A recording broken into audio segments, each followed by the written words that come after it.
ఒక్కసారి కొమ్మూరి గోల్డ్ కి కాల్ చేయండి. తాకట్లో ఉన్న మీ బంగారాన్ని విడిపించి మార్కెట్ ప్రైస్ కి వాళ్ళు కొనుక్కుని మిగతా డబ్బులు మీకు ఇచ్చేస్తారు. హాయ్ హలో నమస్తే, వెల్కమ్ టు మనం టీవీ. నేను మీ చార్మి. మనం టీవీ అన్నది మన కోసం.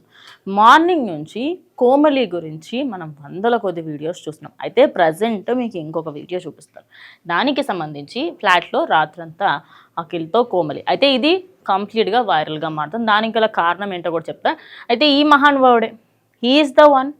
ఎవరైతే ఇటు తను కాలేజ్లో ఉన్న అమ్మాయికి సంబంధించి తన డిఎమ్స్లోకి వెళ్ళి హాయ్ అండి, హలో అండి అంటూ ప్రేమని కురిపిస్తూ ఫ్రెండ్గా స్టార్ట్ అయిన ప్రేమ, ఆ ఫ్రెండ్షిప్ కాస్త దాని తర్వాత ప్రేమగా మారి వాళ్ళు ఒక 3 years పాటు కంటిన్యూస్గా మంచి హెల్తీ రిలేషన్షిప్లో ఉన్నారు.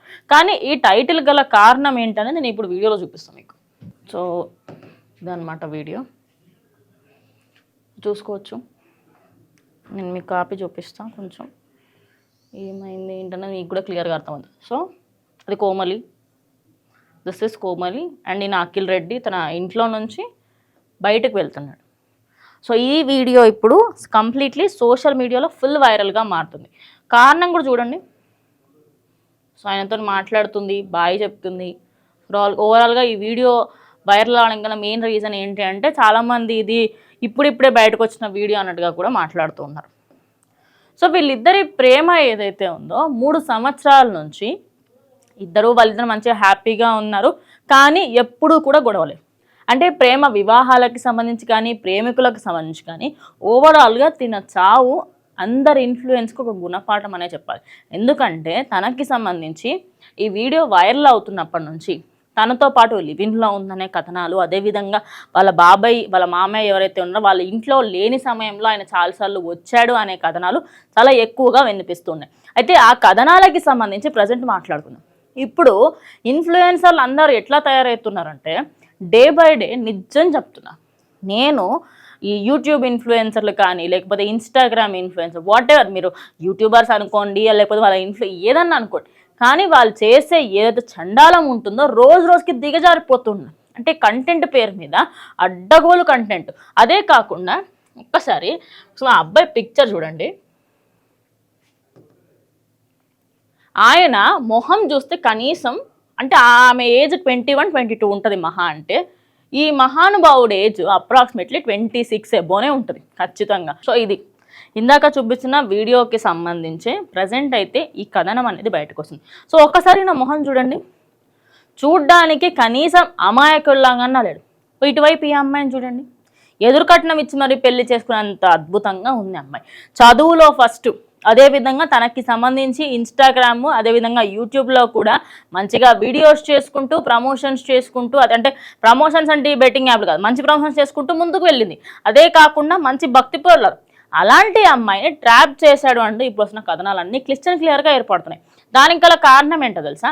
ఈయన ఒక ఐటీ ఉద్యోగి అయ్యి ఉండి ఇప్పుడు దానికి సంబంధించిన యూట్యూబర్ కూడా. అఖిల్ రెడ్డి అనే ఈయనతో పాటు 3 సంవత్సరాల నుంచి ఉంది. అంటే 3 సంవత్సరాలలో వీళ్ళిద్దరికీ ప్రతిసారి గొడవైంది. గొడవైన ప్రతిసారి ఈ అమ్మాయి ఏదో ఒక స్టెప్ తీసుకున్న ప్రతిసారి ఆ అమ్మాయికి సంబంధించి ప్రాణాల మీదకి వచ్చింది. ప్రాణాల మీదకి వచ్చినప్పటికి కూడా ఇందాక నేను చూపించిన వీడియోలో అది చివరిసారి తను మాట్లాడిందంటూ ఒక కథనం బయటకు వస్తుంది. అది చివరిసారి అయినప్పటికీ కూడా వాళ్ళిద్దరి మధ్యలో ఏదైతే సంభాషణ జరిగిందో అదంతా మనకు తెలియదు. కానీ ఆ వీడియో చూస్తే మాత్రం చాలా హ్యాపీగానే చెప్తుంది. కానీ దాని తర్వాత చనిపోవాల్సిన అవసరం ఏమొచ్చింది అంటే ఈ ఇన్ఫ్లుయెన్సర్లది ఎట్లా అయిపోతుందంటే కొంచెం పాపులారిటీ వచ్చిందా ఎవరిని పడితే వాళ్ళతోని కొలాబరేషన్లు చేయడము. అదే కాకుండా ఈ మధ్య కాలంలో నేను నిజం చెప్తున్నా, కొన్ని వీడియోలు చూస్తే అసభ్యకరంగా, కనీసం మీరు ఫోన్లో వదిలేసేయండి, ఇన్స్టాగ్రామ్లో రీల్స్ లాగా వస్తే కూడా చూడలేని చండాలంగా ఉంటున్నాయి రీల్స్. మరి ఈ అమ్మాయికి సంబంధించి ఆ అమ్మాయి ఇన్ఫ్లుయెన్సర్గా ఉంటూ అదేనా యూట్యూబర్గా ఉంటూ చాలా హ్యాపీగా ఉన్న లైఫ్లోకి ఈయన వచ్చి సర్వనాశనం చేశాడని చెప్తున్నాను. ఇప్పుడు అమ్మాయిలందరికీ ఇది గుణపాఠమే. ఓన్లీ ఇది కోమలి ఒక్కదాని లైఫ్ అనట్లేదు. అంటే అది ఫ్యాన్ ఫాలోయింగ్ కోసమా లేకపోతే కంటెంట్ కోసమా? ఈ మధ్య కాలంలో 1 కాదు 2 కాదు 3 కాదు, ఒక్కళ్ళ తర్వాత ఒక్కళ్ళు ఏంది బాయ్ ఫ్రెండ్లు అనుకుంటున్నారా లేకపోతే ఏమైనా కేకులు అనుకుంటున్నారా ఒకదాని తర్వాత ఒకటి తినుకుంటా కూర్చోనికి? నాకు అర్థం కాని విషయం ఏంటంటే ఓవరాల్గా ప్రజెంట్ సమాజం ఎక్కడికి వెళ్తుంది ఏంటి అనేది ఏమీ అర్థం అవ్వట్లేదు. ఎందుకంటే ప్రెగ్నెన్సీ వస్తే ఒక వీడియో, ప్రెగ్నెన్సీ పోతే ఒక వీడియో, నిబ్బా నిబ్బి కేటగిరీ, చూడ్డానికి అండర్ ఏజ్. ఇదంతా కూడా ఒక మాఫియాలాగా కొనసాగుతుంది. అంటే వీళ్ళని చూసి చాలామంది ఇన్ఫ్లుయెన్స్ అవుతారు. కానీ ఇన్ఫ్లుయెన్స్ అవ్వాల్సింది గొప్ప గొప్ప వ్యక్తుల దగ్గర నుంచి, వీళ్ళ దగ్గర నుంచి కాదు కదా. వీళ్ళ దగ్గర నుంచి మనం ఏమి ఇన్ఫ్లుయెన్స్ తీసుకోవాలి? గొడవలు అయినప్పుడు చనిపోవాలి అనా, సూసైడ్ చేసుకోవాలనా, ఇంట్లో ఎవరు లేని టైంలో రావాలి, ఇవన్నీ మనం నేర్చుకోవాల్సింది. అండర్ 18కి కనీసం ఓటు హక్కు కూడా ఉండదు, అవునా కాదా? అలాంటిది ఈ మధ్య కాలంలో సోషల్ మీడియాలో ఈ ఇన్ఫ్లుయెన్సర్లు యూట్యూబర్లు చేసే సంత అంతా అండర్ 18. అసలు ఫస్ట్ ఆఫ్ ఆల్ ఆ ఏజ్కి ఫోన్ ఇచ్చుడే తప్పు. ఇంక వీళ్ళు పెళ్ళిళ్ళు చేసుకొని కాపురాలు పెట్టుకుంటూ అసలు 18 అనే నంబర్ ఎందుకు ఇచ్చారో తెలుసా? ఆ టైంకి ఇంగిత జ్ఞానం వస్తుందని, లోకం అర్థమవుతుందని, అండ్ బేసిక్ నాలెడ్జ్ అన్నది తెలుస్తుందని. అవేమి మనకొద్దు, మనం స్క్రాప్ బ్యాచ్, మనం స్క్రాపే చేద్దాం. ఈ అమ్మాయి తన స్వతహాగా చనిపోయింది, కానీ తనకి సంబంధించి మెంటల్గా చాలా ప్రెషర్ అనుభవించి ఉంటుంది అమ్మాయి. అంటే ఈ అబ్బాయి ఎంత టార్చర్ పెట్టుంటాడు. ఇప్పుడు ప్రేమ కానివ్వండి, ఏదైనా కూడా మీకు సంబంధించి ఎంతమందినైనా సరే మీరు ఒక్కొక్కరు సెట్ అవ్వట్లేదు అంటే అప్పుడు ఇంకొకరి దగ్గరికి వెళ్ళండి. కానీ ప్రతిసారి ఒకే టైంలో 2-3 మెయింటైన్ చేయడము, ఇలాంటివన్నీ చేయడం చాలా అంటే చాలా తప్పు. ఇప్పుడు ఈయన ఏజ్కి ఈ అమ్మాయి అవసరమా? వాళ్ళ ఆఫీసర్ చూసుకోవచ్చు కదా. లేదు, ఇన్ఫ్లుయెన్సర్లే కావాలా? బికాస్ రేపటి రోజు వీడియోలు పెట్టాలి కదా, లేకపోతే మళ్ళీ కష్టమవుతుంది కదా, పుట్టగొట్టికి రాదాయి. ఆ అమ్మాయికి సంబంధించి తన ఫ్యామిలీ గురించి ఆలోచించిందో లేదో నిజంగా నాకేం అర్థం అవ్వట్లేదు. బికాస్ ఆ అమ్మాయికి సంబంధించిన ఫాదర్, మదర్ వాళ్ళకి టెక్నాలజీ అంటే కూడా ఎక్కువగా తెలియదు. మరి అలాంటి వ్యక్తుల దగ్గర నువ్వు పెరిగినప్పుడు ఎలా ఉండాలి? అలాంటి వ్యక్తుల మనుషుల ట్రాప్లో పడద్దు అని తెలుసు కదా. ఎందుకు ఈ అమ్మాయి అనే కాదు, ఇన్ఫ్లుయెన్సర్ల గురించి కాకుండా అమ్మాయిల గురించి మాట్లాడుతున్నాను. మీ దగ్గరికి వచ్చి నువ్వు అంటే నాకు ఇష్టం అంటే ఖచ్చితంగా ఆ అబ్బాయికి సంబంధించి ఫ్రెండ్గా ఉంచుకోండి, లేకపోతే మాట్లాడండి. దాని తర్వాత వాట్ ఎవర్ హ్యాపెన్స్. కానీ ఒక్కసారి ఆ అబ్బాయికి సంబంధించి మీకు నచ్చట్లేదు అంటే వెళ్ళిపోండి. అదే వ్యక్తితోని మీరు ఉండి అక్కడ చిత్తహింసలు పడి దాని తర్వాత రేపటి రోజు చనిపోయి మీ పేరెంట్స్ కడుపు కొట్టకండి. ఎందుకంటే 9 నెలలు మోసింది నువ్వు ఒక 3-4 సంవత్సరాలు 3-4 నెలల ప్రేమకి సంబంధించి అలా దగ్గర వదిలేస్తావు అని కాదు. నిజ జీవితంలో జరుగుతుంది అంతా ఇదే. ఈయనకి సంబంధించి అందరు ఇప్పుడు ఒకటే మాట మాట్లాడుతుంది. ఆ వీడియో చూసిన తర్వాత చివరిగా తాను టాటా బాయ్ బాయ్ చెప్పిన తర్వాత ఇక ఈ అమ్మాయి లేకుండా పోయింది. అంటే ఇది ఒక ఇన్ఫ్లుయెన్సర్గా తను ఉండడం వల్లనే ఇంత బయటకు వచ్చింది అని చెప్పేసి ఇంకొన్ని కథనాలు వినిపిస్తున్నాయి. కానీ ఓవరాల్గా మనం మాట్లాడుకుంటే ఇన్ఫ్లుయెన్సర్ల దగ్గర కరెక్ట్గా కంటెంట్ లేదు, సోది. ఆ సోదిలో ఇంకా ఈ అమ్మాయికి సంబంధించి నాకు ఎక్కడ ఇంకా గలీజ్ అనిపించిందంటే, అమ్మాయి చనిపోయింది, ఓకే, ఆ అమ్మాయికి సంబంధించి ఓకే తను వ్యక్తిగత జీవితానికి సంబంధించి ఏమైనా ప్రాబ్లం ఉండొచ్చు.